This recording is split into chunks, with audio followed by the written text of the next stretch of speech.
सईद, जिस तरह से एक बहुत अहम बात आपने कही कि दीप सिद्धू के जरिए जो खुलासे होंगे उसकी एक तस्वीर यह भी सामने आएगी कि जो लोग किसानों के बीच बैठकर उपद्रव की इस विनाश लीला में शामिल थे, जिन्होंने हिंसा मचाई देश की राजधानी लाल किले पर, वहां पर उनके चेहरे भी सामने आ सकते हैं, वो भी बेनकाब हो सकते हैं इन खुलासों में।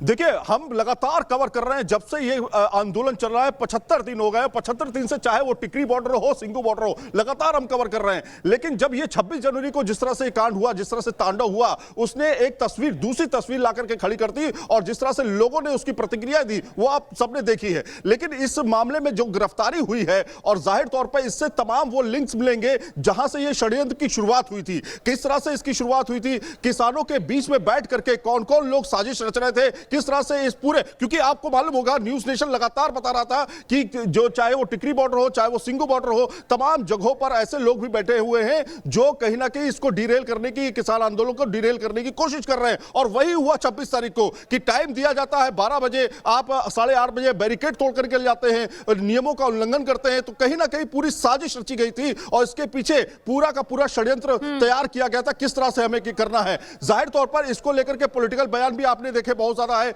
लेकिन तस्वीरों को दिखाते हुए मैं बताता चलूं कि ये वही सिंगू बॉर्डर है जहां पर जाने में कोई तरह की किसी तरह की तकलीफ नहीं होती थी, हमें बड़े आराम से हम अंदर जाते थे। लेकिन पुलिस ये समझ चुकी थी कि कहीं ना कहीं इस पूरे आंदोलन को हाईजैक करने की कोशिश की जा रही है, और जो तस्वीर 26 तारीख को सामने आई उसने साफ कर दिया। तो कहीं ना कहीं एक बड़ी कामयाबी दिल्ली पुलिस बिल्कुल एक बहुत बड़ी कामयाबी हाथ लगी है, क्योंकि ये गिरफ्तारी सिर्फ सिद्धू दीप की नहीं हुई है, बल्कि अब इसके जरिए वो तमाम खुलासे भी होंगे जिन्होंने लाल किला हिंसा मामले में अपनी भूमिका निभाई, जिन्होंने देश की राजधानी दिल्ली पर यह बड़ा दाग लगाया, वो भी 26 जनवरी यानी कि गणतंत्र दिवस के मौके पर। आप दोनों लगातार हालात पर नजर बनाए रखिएगा। बहुत बहुत शुक्रिया जानकारी के लिए। एक बहुत छोटा सा ब्रेक।